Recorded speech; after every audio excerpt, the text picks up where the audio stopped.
Yeah, that's better. You can get it.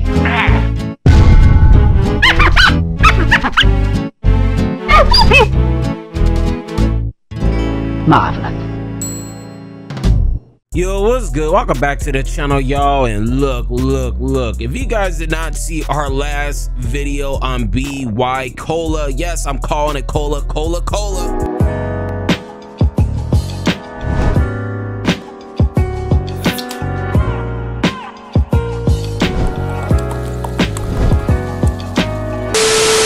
If you guys have not tapped into that video, I'm gonna need you guys to pause this goddamn video and go check out quite possibly my new main once BY Luffy gets rotated out, depending on what OP10 gets, fact, not opinion. But nonetheless, we have a regional with Paris, and I have to just keep it 100 with y'all. Paris, y'all motherfuckers in Paris was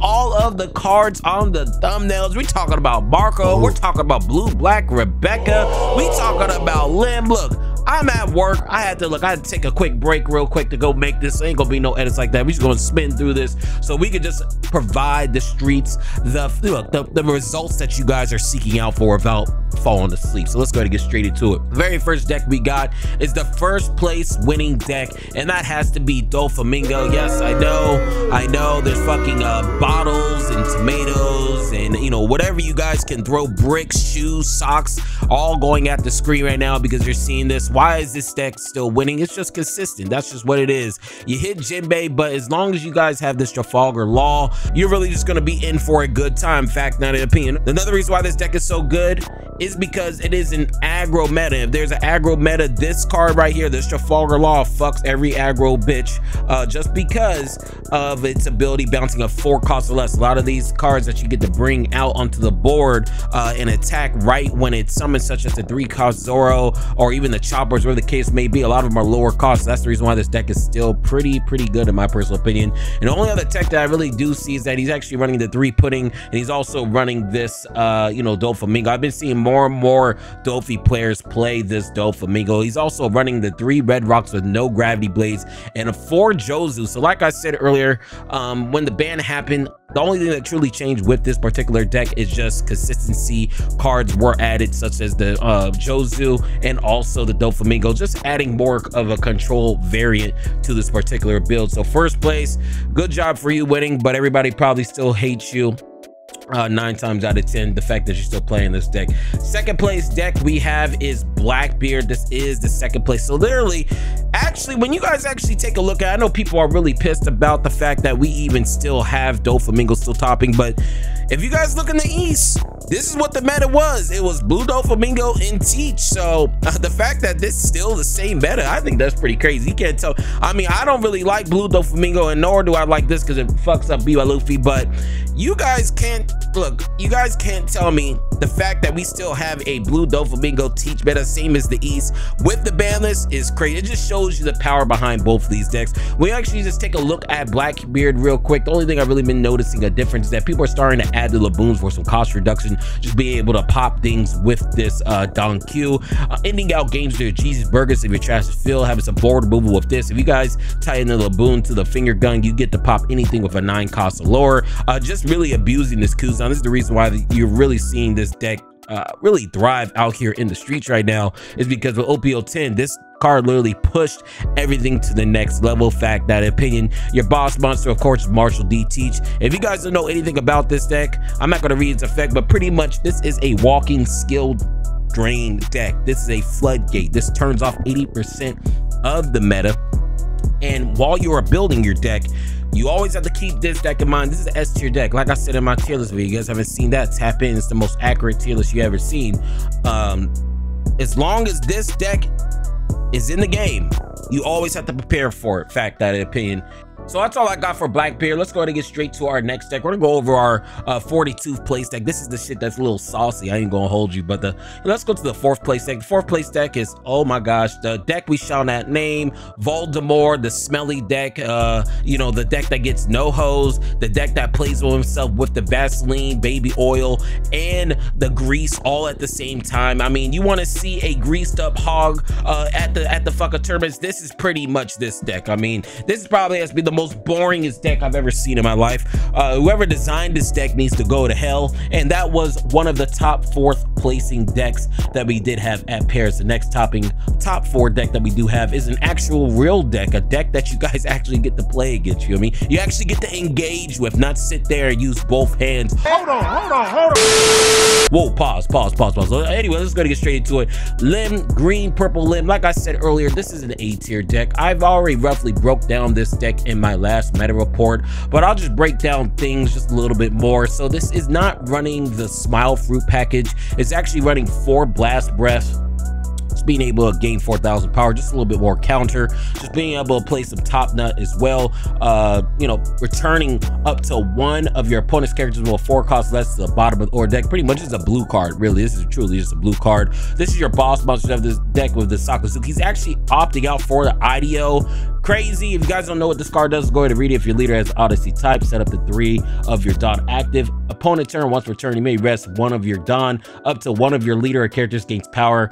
2,000 for the battle. So very utility deck. So this is actually the boss monster of this thing. I'm so used to saying this is the boss monster because that's what everybody's running, but this is truly the boss monster of the deck. You guys need to pick up your ults. If you guys are playing this, ults is like $2, gang.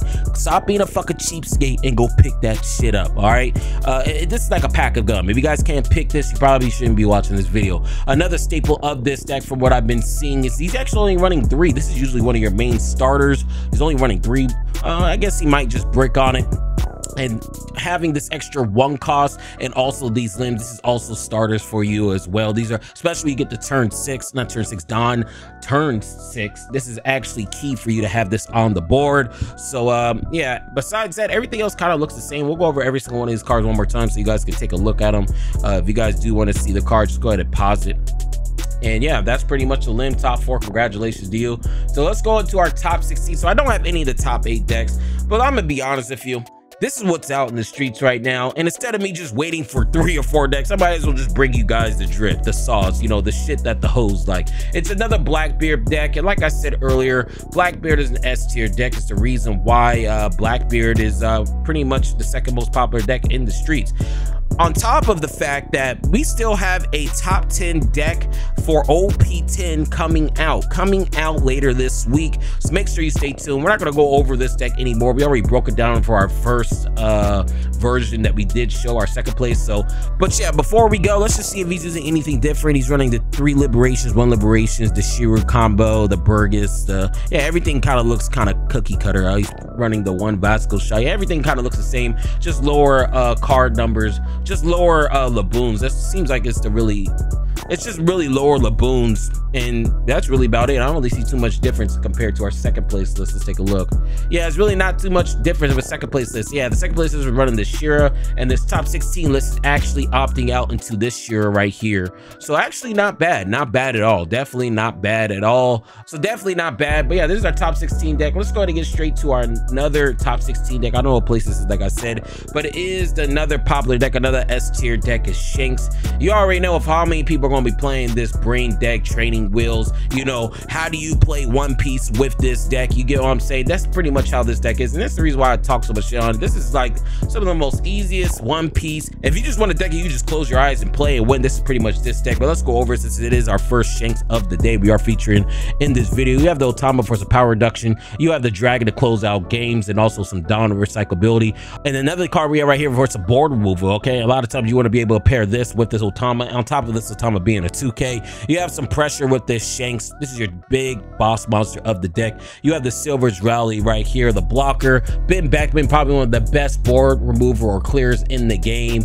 Outside of that, everything else kind of looks the same. He's actually running the 4 Sanjis. I'm actually a big fan of the Sanji just because if you attach 1 Don and they don't get rid of it, you're attacking at 7. If it does get popped, you have more cards to your hand. You're also running this Monkey D. Luffy for some aggression. I'm actually liking this build. I'm really liking this build. Looks like a control slash aggro type of build. I'm really liking this build a lot with this Monkey D. Luffy, and especially with the Rad Beam as well. Is another reason why I'm really liking this build. Rad Beams, can't never go wrong with the Rad Beams. You got the Bad Manners Kickstart, and he also ends off games with Goldie Roger. I'm not sure if I'll run 1. If anything, I'll probably run 2. That's just my personal opinion. I'll always just try to run 2. 1 is like it's a 1 in a 50 chance of you drawing it, so I'll always try to run 2, so it cuts my chances of seeing it in half. So Shanks, congratulations to you. If you guys want an easy deck, a deck that literally it requires almost no skill, a training wheel type of deck. If you are new to One Piece, this is the deck for you. It's an S tier deck. Go ahead and pick that up. Another top 16 deck we do have is the Fraud himself. Like I said, this deck will forever be a fraud in my heart. I don't understand how this deck keeps on topping over and over. Who are you guys paying off? Quite honestly, because how is this deck? Maybe this deck is just cooking. I don't even think this deck is good. I just think we have some good ass pilots. That's the honest opinion. Let's go over every single one of these cards here. He's actually running the 3 book. Actually, you don't even see too many people run this 3 book. Jozu Staple. He's actually running this Sully, man. I never seen this card before ran in this deck. This is a new tech. People in Paris is running on play. When attacking your leaders, just rolls the type, give -2 cost up to one of your opponent's characters, then place 1 card from the top of your deck in the trash. That's actually really good. He's running 4. That's the first time I've actually seen this card. So maybe with this particular list, he is cooking, because this list is, I'm telling you, people in Paris brought the sauce. Okay, juice lasts probably for like a week. The sauce, I mean, just think about it. How long does barbecue sauce last in your refrigerator? For months. And that's exactly what the Paris players are bringing. They're trying to bring you a deck that can last for months. Bart, okay, that's fine. You're playing 4 one-legged soldiers. He's playing the Hound Blaze as well. He's playing the 3000 Worlds. Holy shit, he's playing the 3 Hina. This guy is cooking. Give this guy a medal. Give this guy a badge. When you see this, whoever's deck this is, I'm gonna need TSM to sign him. I'm gonna need Optic Gaming to sign this guy, because he's just breaking the mold of how this deck is played. I mean, he's playing the Man Cherry, he's playing the Colosseums at 3, he's playing the Tempest Kick just because it pairs well with the Hound Blaze. Out of all the Usopp decks I've ever seen, this guy, this just has to be one of the most shiest ass lists I've ever seen in my life. Look, try this out, gang. If you guys are a blue black Usopp fan, try this out. Let me know how this shit works off the sim, because this is by far one of the best, if not the best, flavorful type of Usopp deck I've ever seen in my life. Look, I can't believe it. This shit looks crazy. It looks like it's winning too with the Hound Blaze. I'm a big fan of that card. I've been seeing Sakazuki play it. Another deck that is cooking is Red Blue Marco. Man, I'm telling you, you guys in Paris, I know I'm doing a lot of glazing, but I don't give a fuck. Look, when you do good and you really perform, the glaze is needed, okay? I mean, it's like getting a donut and it's not glazed. I mean, come on, man. What are you just gonna have a dry donut? That's like having some dry pussy. That shit ain't happening, right? Marco, this is one of my favorite decks to ever see play. Let's go over it real quick. He's actually running Tony. He's actually running an Animal Kingdom package, okay, with the Tony choppers. I actually seen this on the sim. Didn't think this deck was real, but this guy actually performed with it. He's actually running the Marco with some board removal with the Otama. Very shy set. Also board removal with Edward Newgate, abusing this Ivankov. This is the bread and butter of your particular deck. Fact, not an opinion. You get this on board, they can't remove it. Your opponent's going to be in there for a bad time. He's running the Shut Up and Cover Me to be able to cheat out some of your animal cards, such as this card right here and these 2 right here. Having the 8th, because once it's on board, it's almost unremovable since Black did just get hit. He's actually playing this thing. It's just a blocker. I think it's just another animal type of card with a counter to be able to cheat out just for some more consistent. I'm telling you, this fucking regional has some shiced ass drip sauce out. I don't even know a word. Every deck we're going over. Y'all got some crazy innovations. I wish the states would do this instead of being a pussy in that deck, and it's so annoying. You guys are cooking in Paris. Holy shit. We have the Seaquake. We have a Gum Red Rock, the Monet, and also the Ben Beckman. Holy, I'm gonna be real with y'all, man. This, out of all the regionals I've ever covered, this regional has to be the best regional ever. Just you guys have so much innovations going on from Paris. We need to get all the people from Paris to come to the States. If we could just switch everybody from Paris from the States, not only we won't have master classes or any of that cringe ass shit, but we'll actually have people thinking outside the box, using some different shit. That's what I would wish. But congratulations to you, Marco. Wherever this Marco player is, you did an amazing job. You just innovating like shit. Next deck we have is Luchi. I've been waiting for a topping Luchi deck so I could go over. A lot of people have been asking me for a Luchi deck, and this is it right here. Let's just go over every single one of these cards. But you guys see, nothing has really changed with Luchi. The only thing that's really changed is the running the 4 card. This is your boss monster of the deck. You're still running this Luchi for some crazy board removal, removing 2 bodies. Rebecca, just because she got the big biddies out, number 1, and number 2. It's just a really good staple black card in Luchi. 1 Sabo. I've been seeing a lot of Luchi start running the Man Sherries as well, and the Tashigi. I guess Tashigi can be good, but it's kind of weird seeing this card that's supposed to be in Smoker in this Luchi deck, but it is what it is, right? It is what it is. Running the Tempest Kick, and he also has some cost reduction with this Laboon, and also the Tempest Kick to really just abuse the Luchis, and also the Kaidos. Also some cost reduction with this Kuzan, and also this ʤa수Ⱡ as well. Quite honestly speaking, this actually might look like one of the best Luchi lists I've seen. They have the 4 Hina as well with the Kaku. This is a base ass. That's what I'm saying. You guys got the shit. Y'all got the drip. I mean, Paris got the drip for real. Every deck list I've been covering over has to be just the innovation is just insane. You love to see it. You love to see it. I just wish, like I said, you don't never see nothing like that in the States. Last deck we're actually gonna go over is, like I said, I mean, we cannot end the video without showing you guys the 42nd place Rebecca, blue black Rebecca. I can't believe, like I said earlier, this is why this whole entire video is named. This has to be the most craziest. Actually, I don't even know I'm gonna name this shit, so I'm just bullshit. I'm just trying to find something to say because I'm actually just, you know, I can't even talk. Blue Black Rebecca's actually doing something. Let's go over the cards real quick. Brooke for some board removal, protection with this Sabo, and it also ties really well with this Rebecca. We already went over this card. This is the card of the day, is this Soliman. Soliman is the card of the day in Usopp, and also this card. This is the brand new card. I'm gonna see how much this card costs when this fucking video is over. We have the Bart right here. We have this Leo. You may rest one of your leader if your leader has the ʤa수Ⱡ type KO up to one of your opponent's costs 1 or lower characters. So this reminds me of kind of like a Donkey, a Houndblade. So I've been seeing a lot of these blue black decks start using Houndblades. Really crazy. This Monkey D. Luffy pretty much ripping a card from your opponent's hand. Cost reduction, board removal, blocker. We already went over Mancheri. This is cost reduction and also 2Ks. ʤa수Ⱡ, and he's also running this particular event right here. Let's go to read. Choose up to one of your opponent's cost 4 or lower characters to KO that character. If your trash has 15 cards, choose a 6 cost or lower character instead. So this literally gets rid of 6 cost characters if you do have 15 cards or more. And they also have this double attack, ending off games with a plus 6,000 power.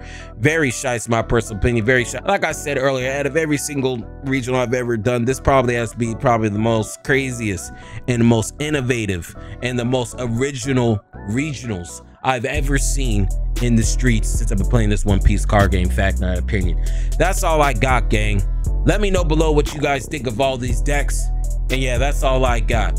But look, before I go, if you're feeling the vibes, make sure you like, comment, and subscribe. And out.